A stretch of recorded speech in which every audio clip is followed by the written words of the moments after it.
Hi, this is Makona Spokane, the leader and the founder of Young Men Empowerment Forum. We are continuing with part 4 today of this great topic.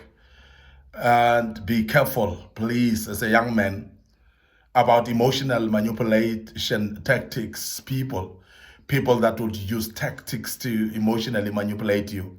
Be careful of that, because that's very important that we become careful and become aware that you will forever find people that are manipulative, and the people that manipulate people like it is their profession to do so.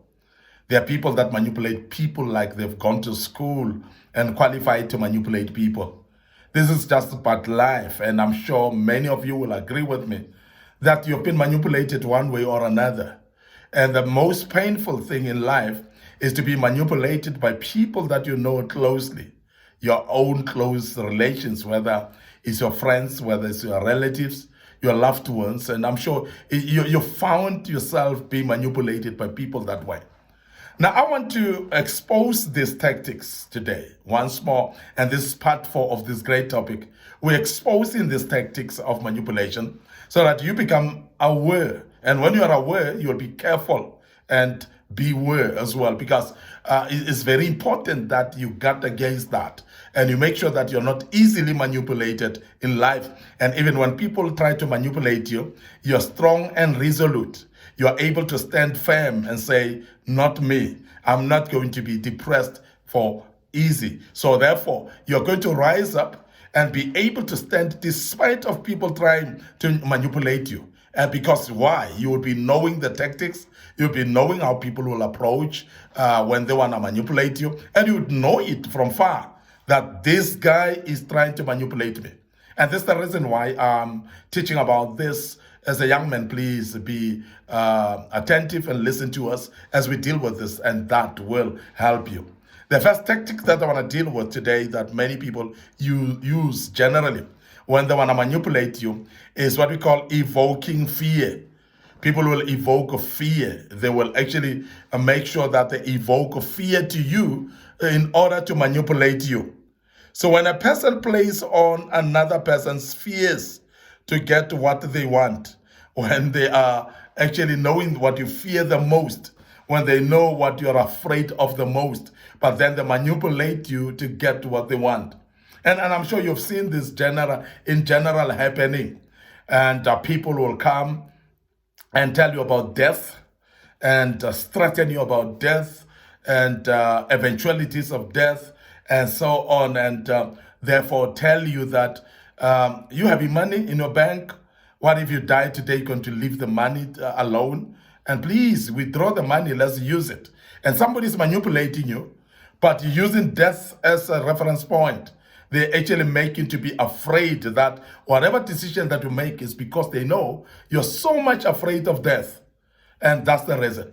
There are people that have actually manipulated people into taking medical insurance and 2, 3, 4, 5 medical insurances because they know that you're afraid to be sick and lie in a hospital without medical insurance. But you end up taking more. We've seen many people that were manipulated into 4, 5, 6 funeral covers.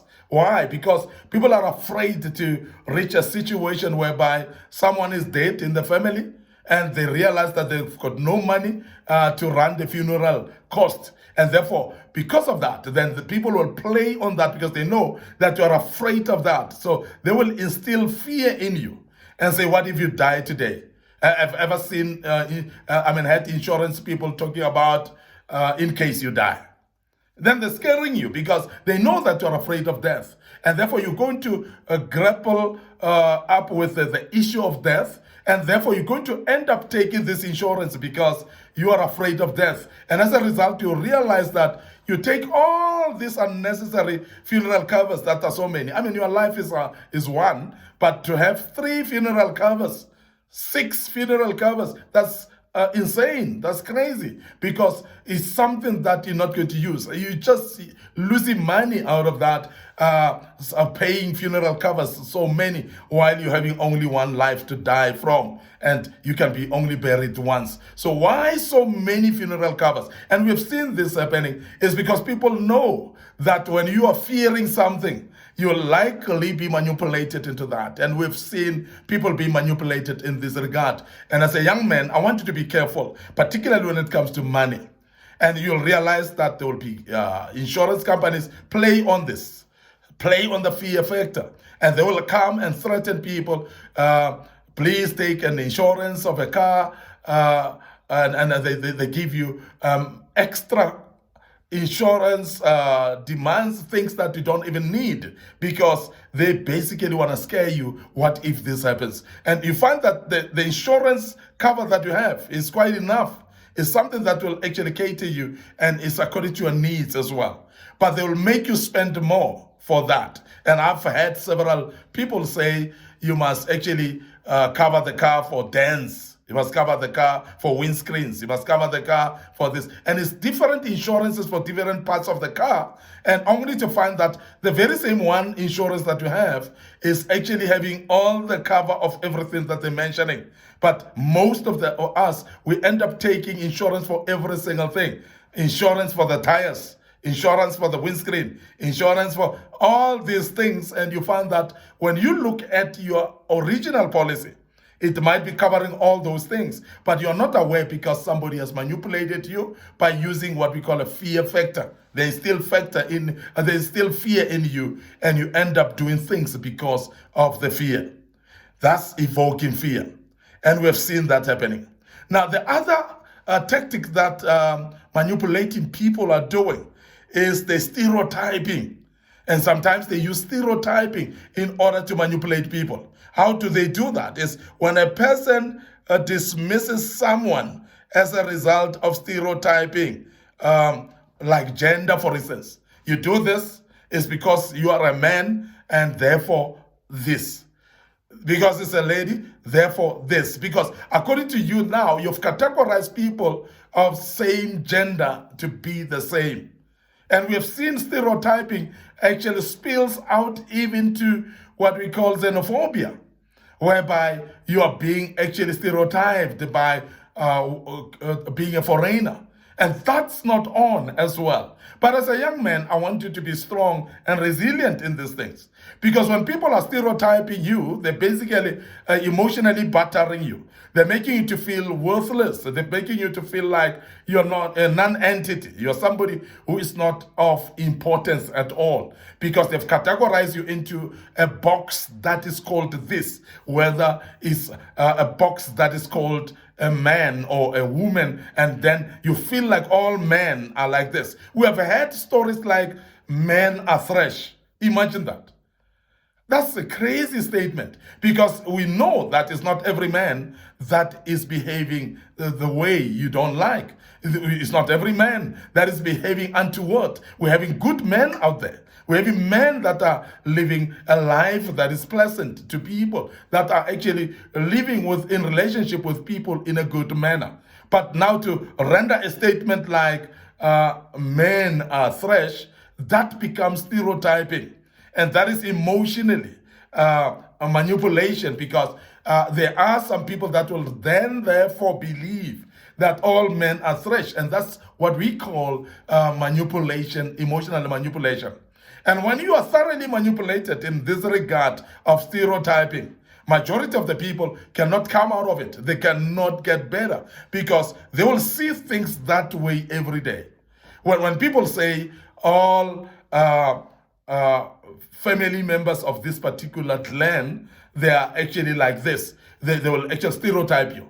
Every member of this family dies of heart attack. So that's all the stereotyping of having seen some people dying because of heart attack in the family. Now they generalize it, stereotype it, and then they bring it through and use that to believe that. But it intimidates you emotionally. It actually destroys you emotionally. And that is where the factor is. And we want to make you aware that don't actually take this boxing and classes that people are classing you into and boxing you into, and take them serious and start feeling like you are that way. So please, come out of these shackles. Make sure that you're not stereotyped by any means in this life. And you don't accept any stereotype in this life, because that will destroy you. The other tactic that people use is what we call emotional abuse. And we've seen this a bit more common in relationships. When a person abuses emotional connection to manipulate others. When somebody uses emotional manipulation or emotional connection in order to manipulate others. And we've seen this happening, particularly in relationships, whereby somebody, because they will say, because you love me, then therefore give me money. You love me, therefore buy me a car. Therefore, because you love me, then do this. And that's what we call emotional abuse. Because what you're doing is you're manipulating somebody because you say they love you, and you're actually putting them at a point where you actually trading in what you call love. You're having a transactional relationship, therefore, that you call it love. And I want to urge you as a young man that you're going to meet people like that are emotionally abusive. They will abuse you emotionally, and they will actually be transactional in nature, in everything that they do. And they will actually abuse you in a way where they will say, because of this, therefore this. And that's a problematic. And we've seen that happening a lot when a person misuses emotional connection in order to abuse others emotionally, to manipulate others emotionally. And many people have been manipulated. And I must really say that many people feel used today. They've used you because you've been manipulated emotionally. And some of you have actually stayed in relationships that are actually abusive, but because somebody has actually manipulated you with a relationship connection, and you've actually stayed in that relationship, and you feel so abused now, you feel so used now, and some of you are even suicidal at this particular moment. Now, I want to urge you as a young man that you are careful about this, that there are people that will abuse you emotionally. But be careful and don't take that lying down. And make sure that you rise up out of that when you are careful and aware of that. And you become resolute and strong and not allow anybody to walk over your head. May I end up here today, your host, Mike Connor Spokane. This was, of course, part 4 of this great topic. And I hope you're going to be part of part 5 tomorrow as we round off, and you shall be with us. Remember also to like our social media platforms. Make sure that you click notification buttons on them. There is also YouTube to subscribe to. Please subscribe to our YouTube channel and make sure that you use more of this to learn out of it. And as we deal with part 5 tomorrow, I hope you will join us and be part of it. May the good Lord bless you, and allow me to say cheers for now.